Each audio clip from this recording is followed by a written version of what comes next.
When a young software engineer pours his heart into creating a revolutionary stock predicting app, his ruthless boss Greg steals the idea, sells it for millions, and takes all the credit. Left betrayed, humiliated, and trapped in obscurity, the engineer embarks on a secret, year-long mission to rebuild his creation from scratch, better, faster, and untouchable. But as he plots Greg's downfall, he uncovers a shocking secret: the app's foundation wasn't as original as he thought. Armed with the truth, a new app, and dangerous allies, he sets out to expose Greg's lies and reclaim his legacy. But in the cutthroat world of tech, revenge comes at a cost, and the line between hero and villain begins to blur. In a world of betrayal, greed, and ambition, who will come out on top? I used to think loyalty meant something. That hard work, dedication, and trust would pay off. But life doesn't work like that, not in the real world, and especially not in the tech industry. I learned that the hard way, thanks to Greg. I was 26 when I joined Pinnacle Technologies, a small but ambitious startup trying to break into the fintech space. Fresh out of grad school, I was eager to make a name for myself. I had this dream that one day, I'd create something that could truly change the game. Something revolutionary. And after months of brainstorming and late-night coding sessions, I thought I'd finally done it. The app didn't look like much at first. Just lines of messy code on my laptop, with an interface so clunky it would make your eyes hurt. But beneath the surface, it was a masterpiece. It was an AI-powered algorithm that could predict stock market trends with unprecedented accuracy. I'd spent months feeding it data, refining the machine learning model, and testing it against real-world scenarios. And the results? They were staggering. It wasn't just good, it was groundbreaking. At the time, I didn't fully grasp how valuable it was. I was too wrapped up in the excitement of creating something new, something that felt alive. I didn't even tell anyone about it at first, not my coworkers, not my friends. It was my secret, my baby. But eventually, I realized that keeping it to myself wasn't enough. If I wanted it to succeed, I needed resources. I needed funding. And I needed the backing of the company. That's where Greg came in. Greg was the CEO of Pinnacle Technologies. In his early 40s, he had the kind of charisma that made people trust him, even when they shouldn't. He was charming, quick-witted, and always seemed to know exactly what to say to get people on his side. But beneath the polished exterior was something darker. I didn't see it at first, though. To me, he was just the boss, the guy who called the shots and kept the lights on. When I finally mustered up the courage to tell Greg about the app, I was nervous but hopeful. I walked into his office with my laptop under one arm and a knot in my stomach. His office was exactly what you'd expect for someone like him, sleek, modern, and just pretentious enough to remind you who was in charge. Greg was sitting at his massive oak desk, typing away on his phone when I walked in. "Got a minute?" I asked, my voice betraying my nerves. "Sure thing, kid," he said, flashing me his trademark grin. "What's on your mind?" I launched into my pitch, stumbling over my words at first but gaining confidence as I went on. I showed him the app, walking him through the interface and explaining how the algorithm worked. His eyes lit up when I showed him the results, the way the app had consistently outperformed every benchmark I tested it against. When I finished, he leaned back in his chair, steepling his fingers as he looked at me. "This is impressive," he said, drawing out the words. "Really impressive." I felt a surge of pride. "I think it could be huge," I said. "With the right resources, we could take this to market and—" He cut me off with a raised hand. "Slow down, kid. Let's not get ahead of ourselves. This is good, don't get me wrong. But we need to make sure it's viable. Scalable. You know how it is." I nodded, trying to hide my disappointment. I'd hoped for more enthusiasm, but at least he didn't shut me down completely. "Leave it with me," he said. "Let me talk to the board, see what we can do." In the meantime, keep this under wraps. No need to stir up the team until we're ready to move forward. I left his office feeling a mix of emotions. On one hand, I was thrilled that Greg saw potential in my work. On the other, something about his reaction didn't sit right with me. But I brushed it off, telling myself I was overthinking things. After all, Greg was the CEO. He knew what he was doing. Over the next few weeks, Greg kept me in the loop, at least, that's what I thought. He'd call me into his office every few days to ask questions about the app, digging into the details of how it worked and what made it unique. I didn't think twice about sharing everything. I was just happy that he seemed to care. He even hinted at the possibility of a promotion, which only fueled my excitement. But then, things started to change.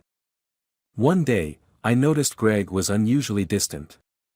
He stopped asking for updates and started dodging my questions about the app's progress. When I pressed him, he assured me everything was fine and that these things just took time. But his tone was different, colder, almost dismissive. I tried not to read too much into it, but the pit in my stomach was growing. Then came the meeting that changed everything. It was a Friday afternoon, and the office was unusually quiet. Greg called me into his office, his voice calm and measured as he told me to close the door behind me. He motioned for me to sit down, sliding a stack of papers across the desk as I did. "What's this?" I asked, picking up the document. "It's an agreement," he said. "The board has decided to move forward with the app. But for legal reasons, we need to make sure all intellectual property belongs to the company." I froze, my heart pounding as I scanned the document. It was worse than I thought. The agreement didn't just transfer ownership of the app, it erased me from the picture entirely. My name wasn't mentioned once. No credit. No recognition. No royalties. Nothing. "This can't be right," I said, my voice trembling. "I created this. This is my work." Greg's smile didn't waver. "And it's brilliant work," he said smoothly. "But let's be realistic. You're a junior employee.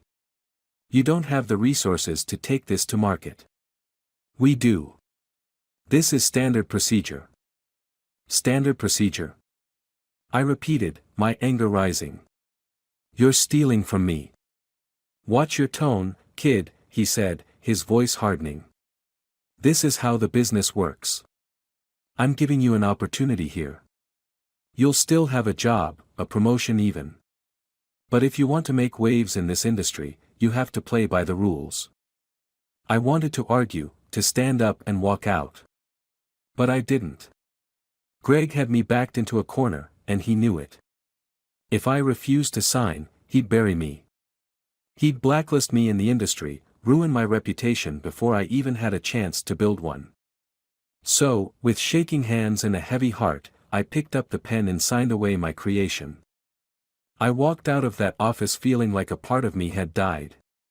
My dream, my hard work, everything I'd poured into that app, it was all gone. And Greg? He didn't just take it. He thrived off it. Within months, Greg had sold the app to a major investment firm for $50 million. He became a tech celebrity almost overnight, praised as a visionary and a genius.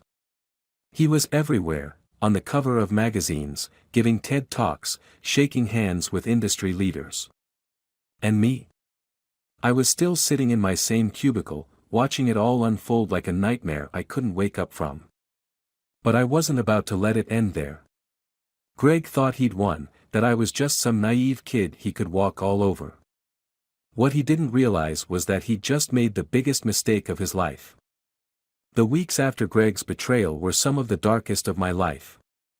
Every day, I walked into that office, surrounded by people who didn't know, or didn't care, that the app that had made Greg a millionaire was mine.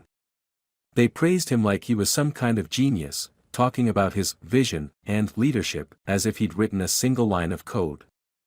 I had to sit there, biting my tongue, pretending everything was fine while he basked in the spotlight. But I wasn't fine. I was furious. At first, I didn't know what to do with that anger. It felt like a fire burning inside me, but instead of consuming me, it fueled me. I started staying late at the office again, but not to work on Greg's projects. No, I had my own plans now. If Greg thought he could take my creation and get away with it, he was wrong. I was going to make him pay. I didn't have much to start with. The stolen app was off limits. I couldn't risk using any of the original code. If Greg caught wind of it, he'd accuse me of violating the intellectual property agreement, and I'd be finished. So I started from scratch. I worked quietly, methodically. Every night, after everyone else had gone home, I'd open my laptop and start building. This time, I wasn't just recreating the original app, I was making it better. I poured everything I had into it, using all the knowledge and skills I'd gained over the years. I read research papers, experimented with new algorithms, and pushed the boundaries of what I thought was possible. It wasn't easy. There were nights when I felt like giving up, when the weight of what Greg had done crushed me. But then I'd think about his smug smile, the way he'd looked at me like I was nothing, and I'd get back to work. The new app started to take shape slowly but surely. I called it Sentinel. While the original app could only predict market trends based on historical data, Sentinel was a leap forward. It didn't just predict trends, it adapted to them in real time. It could analyze breaking news, social media sentiment, and even global events to make accurate predictions on the fly. It was faster, smarter, and more reliable than anything else on the market. And it was mine. By the time I finished the first prototype, 6 months had passed since Greg's betrayal. In that time, his star had only risen higher. He'd made Forbes' 30 Under 40 list, landed a spot on a high-profile panel at a tech conference, and secured another round of funding for Pinnacle Technologies. The company was expanding rapidly, and Greg was at the center of it all. But beneath the surface, cracks were starting to show. I noticed it first in the way Greg's demeanor began to change. The confident, charming boss I used to know was becoming more erratic, snapping at employees and retreating into his office for hours at a time. Rumors started swirling around the office, whispers about missed deadlines, unhappy investors, and questionable spending habits. I kept my head down, pretending not to care, but inside, I was paying attention to every detail. One Friday evening, as I was packing up to leave, I overheard 2 senior managers talking in hushed voices near the break room. "I'm telling you, the numbers don't add up," one of them said. "If the app is performing as well as Greg says it is, there's no reason we should be bleeding money like this." "You think he's lying?" the other asked. "I don't know. But if the investors find out..." They trailed off as I walked by, their voices dropping to a whisper. My heart raced. It was the first concrete sign that Greg's golden empire wasn't as untouchable as it seemed. Over the next few weeks, I began digging deeper. I wasn't just focused on building Sentinel anymore, I was gathering information, looking for any weakness I could exploit. I scoured public records, attended company-wide meetings with a notebook in hand, and kept my ears open for gossip. What I found only confirmed my suspicions. Greg was in trouble. Despite the massive sale of the original app, Pinnacle Technologies was hemorrhaging money. Greg had overpromised on the app's capabilities, exaggerating its success to investors. When the app failed to deliver the returns they expected, he started using company funds to cover up the losses. He'd even dipped into the new funding round to pay for personal expenses, luxury vacations, a new car, a membership at an exclusive golf club. It was blatant embezzlement, and it was only a matter of time before it all came crashing down. But I wasn't content to sit back and let it happen on its own. No, I wanted to be the one to pull the rug out from under him. I compiled everything I found into a detailed dossier. Every discrepancy, every shady deal, every lie. I backed it up with screenshots, emails, and financial records, evidence that would be impossible to deny. But I didn't take it to the authorities. Not yet. I wanted to wait for the perfect moment, the moment when Greg was at his most vulnerable. In the meantime, I focused on Sentinel. The app was nearly ready, but I needed funding to launch it. And this time, I wasn't going to make the mistake of trusting someone like Greg. I reached out to a few old college friends who had gone on to work in venture capital.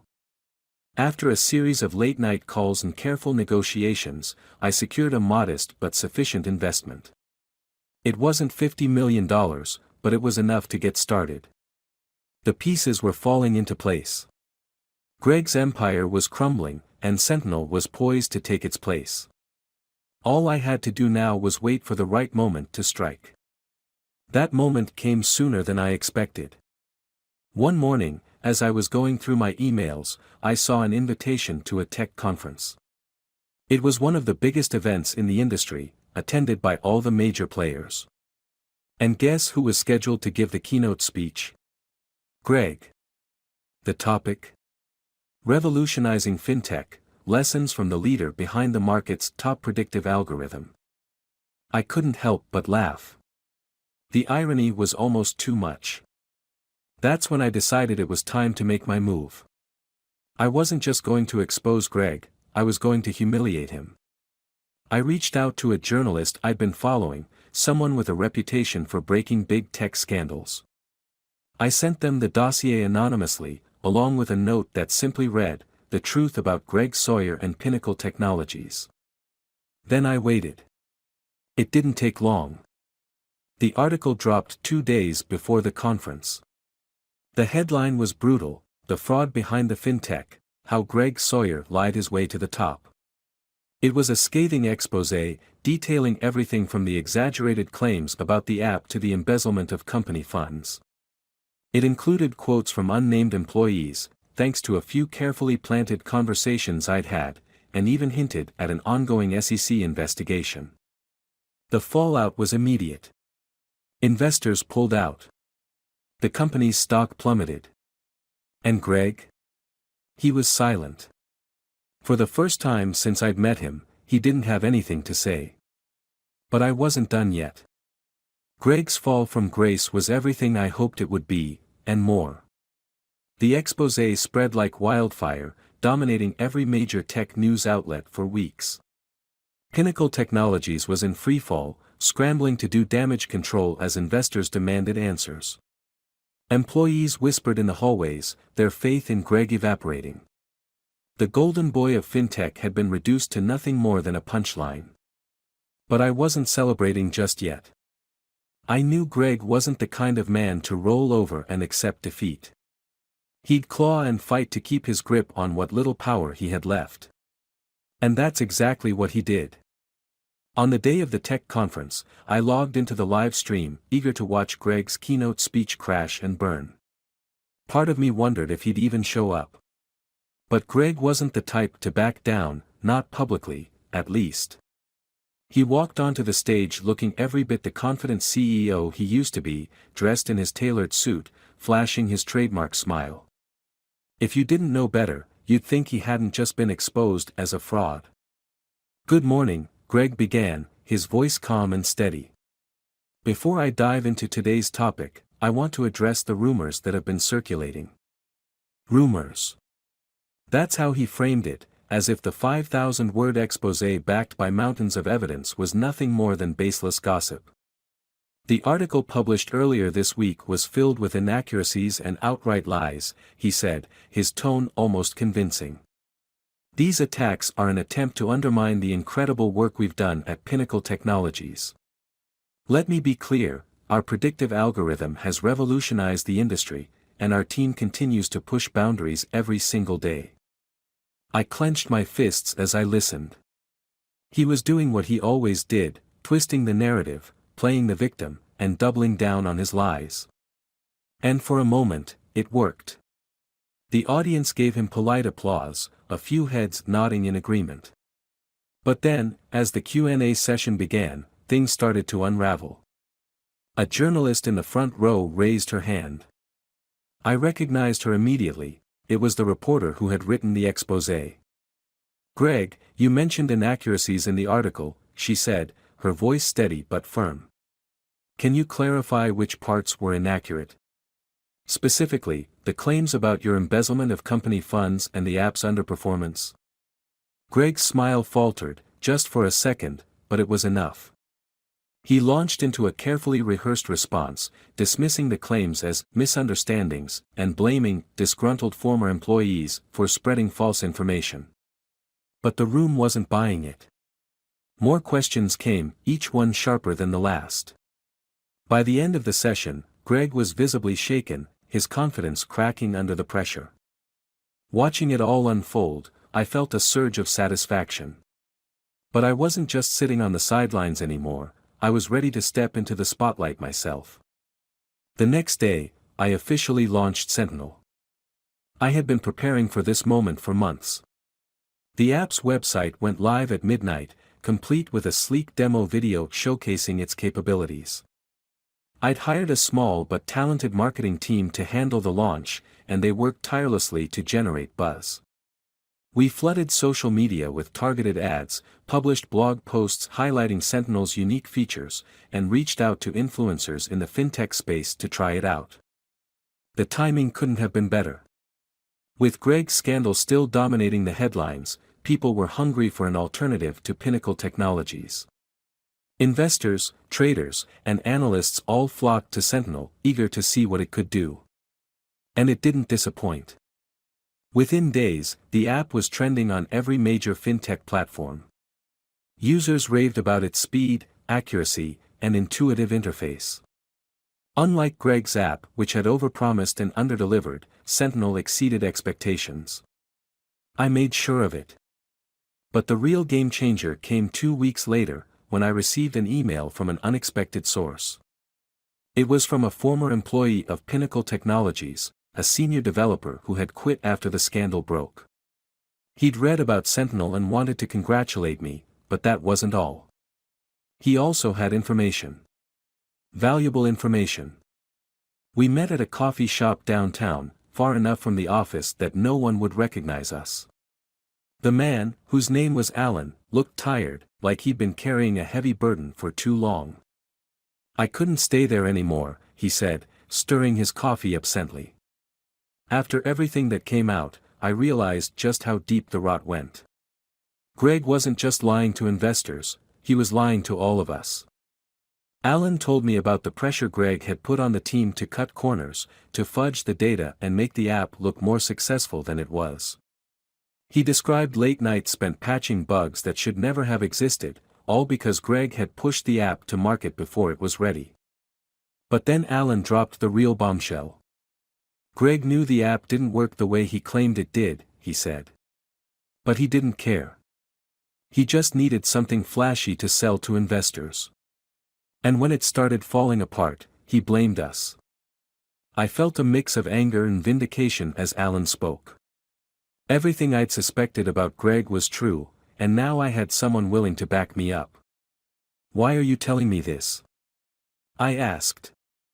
Because I'm done being silent, Alan said. And because I want to help you. Sentinel is what Greg's app should have been. I want to be part of something real this time. I didn't hesitate. I brought Alan on board that same day, along with 2 other former Pinnacle employees he vouched for. They were some of the brightest minds I'd ever worked with, and together, we set out to take Sentinel to the next level. But while I was focused on growing the app, Greg was focused on revenge. A month after the launch, I received a letter from Pinnacle Technologies' legal team. They were accusing me of stealing intellectual property and demanding that I shut down Sentinel immediately. It was a baseless claim. I'd been meticulous in building the app from scratch, but I knew Greg wasn't above fabricating evidence to get what he wanted. I wasn't about to let him intimidate me. I hired a lawyer, a no-nonsense litigator who specialized in tech disputes. Together, we crafted a response that made it clear we weren't backing down. But the legal battle was only part of the war. Behind the scenes, I was preparing for the final blow. Alan and his team had access to years of internal documents from Pinnacle Technologies, emails, financial reports, and project notes that painted a damning picture of Greg's leadership. I couldn't use any of it in court without breaching confidentiality agreements, but there was nothing stopping me from leaking it to the press. I sent the files to the same journalist who had written the original exposé, along with a note that read, "Here's the full story." The follow-up article was devastating. It exposed Greg's fraudulent practices in even greater detail, from his manipulation of employee performance reviews to his secret deals with shady investors. The final nail in the coffin was an internal email from Greg himself, in which he admitted that the app was 90% smoke and mirrors. The public backlash was swift and brutal. Greg was forced to resign from Pinnacle Technologies, and the company filed for bankruptcy soon after. The SEC opened an official investigation, and there were whispers of potential criminal charges. Greg had lost everything. And me? I was just getting started. By the time Greg's empire had crumbled and Pinnacle Technologies was nothing but a cautionary tale in the tech world, I should have felt triumphant. I should have been savoring the moment, basking in the glory of my revenge. After all, Sentinel was thriving. Investors were practically throwing money at me, and the media had picked up on my story, hailing me as the comeback kid of fintech. The app was outperforming all expectations, and I was finally getting the recognition I deserved. But something wasn't sitting right.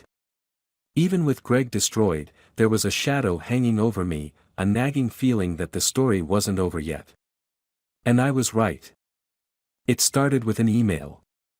Late one night, as I was going through my inbox, I saw a message with no subject line from an anonymous sender. Normally, I'd delete something like that without a second thought, but curiosity got the better of me. The email contained just one sentence. "Do you really think you've won?" Attached to the email was a file labeled pinnacle_boardminutes.pdf. I clicked it open, and my heart stopped. It was a transcript from a board meeting held nearly 2 years ago, long before Greg had stolen my app. And in it, there was a single, damning line from Greg himself. The concept for the predictive algorithm came from a third party. "We'll adapt it internally." I stared at the screen, my mind racing. A third party? What was he talking about? I had created that algorithm myself, from the ground up. Every line of code, every function, it had been my work. Hadn't it? The next morning, I reached out to Alan. I forwarded him the file, along with a simple message, "Do you know anything about this?" His reply came within minutes, "We need to talk. Now." We met at the same coffee shop where he'd first approached me, but this time, Alan looked even more nervous. He wouldn't meet my eyes as he sat down, and his voice was barely above a whisper when he spoke. "I didn't want to tell you this," he began, fidgeting with his coffee cup. "I thought it didn't matter anymore, not after everything Greg did. But, the algorithm? It wasn't entirely yours." I felt like the ground had shifted beneath me. "What do you mean it wasn't mine?" "I created it." "You built it, yeah," Alan said. "But the core concept, the initial framework, it came from a research paper. A proprietary one." "What research paper?" I asked, my voice rising. Alan hesitated, then pulled out his phone and opened an old PDF file. It was dated 3 years before I'd even started working at Pinnacle Technologies. The title was something I didn't recognize, but the content? It was eerily familiar. The predictive model, the data structures, it was all there. My heart sank as I scrolled through the document. How did Greg get this? I demanded. It was part of a deal, Alan admitted. Before you started at Pinnacle, Greg negotiated with a small AI research lab to use their findings as a foundation for the app. But the deal fell apart. The lab wanted more money, and Greg refused to pay. So he buried the whole thing and told the team to work off the research in secret. I couldn't believe what I was hearing.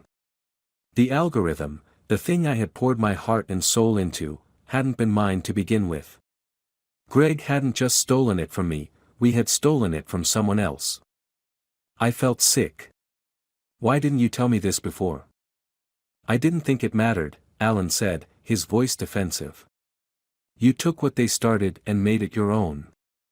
That's what innovation is, right? Besides, I thought it was over. Pinnacle's gone, Greg's ruined, and Sentinel is the future. Why dredge up the past? But it did matter. If that research lab found out about Sentinel, they could sue me for everything I had. And even if they didn't, the truth could destroy my reputation. I wasn't the visionary everyone thought I was just another cog in Greg's dirty machine. I spent the next week in a state of panic, barely eating or sleeping as I tried to figure out what to do. I thought about scrubbing Sentinel entirely, starting over from scratch, but it was too late for that. The app was too big, too successful. Shutting it down would only raise questions I wasn't ready to answer. And then, just as I thought things couldn't get worse, I received another email. This one wasn't anonymous. It was from the research lab. We know about Sentinel. Let's talk. The meeting was held in a sterile conference room at the lab's headquarters, a stark contrast to the glitzy offices I was used to. The lead researcher, a sharp-eyed woman named Dr. Evelyn Cross, didn't waste time with pleasantries. You've done well for yourself, she said, her voice calm but cutting. But let's be clear, you wouldn't be here without us. I didn't bother denying it. There was no point. What do you want? I asked. Dr. Cross leaned back in her chair, a small smile playing on her lips. It's simple. We want our share. 30% of all profits from Sentinel, retroactive to the day it launched. And, of course, public acknowledgement that the app is built on our research. 30%. I balked. That's insane. Is it? She asked, raising an eyebrow. Consider the alternative. If we take this to court, we'll win. You'll lose everything. She was right, and we both knew it. I didn't have a leg to stand on. But even as I sat there, feeling trapped and defeated, an idea began to form in the back of my mind. If I was going to survive this, I'd have to play the game Greg's way, dirty.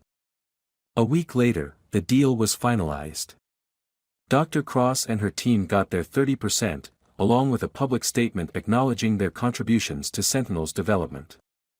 The press spun it as a heartwarming story of collaboration and innovation, and for a while, it seemed like the storm had passed. But behind the scenes, I was already planning my next move. I'd learned a lot from Greg, how to manipulate, how to spin, how to survive. And I wasn't going to let anyone else take advantage of me. Using the profits from Sentinel, I quietly acquired controlling interest in the research lab. By the time Dr. Cross realized what had happened, it was too late. I owned her company, her research, her legacy. And just like that, the tables turned. I didn't set out to become the villain. But in the end, I realized that revenge doesn't just change the people you're fighting against, it changes you. Greg had taught me that. And now, I was the one teaching the lesson.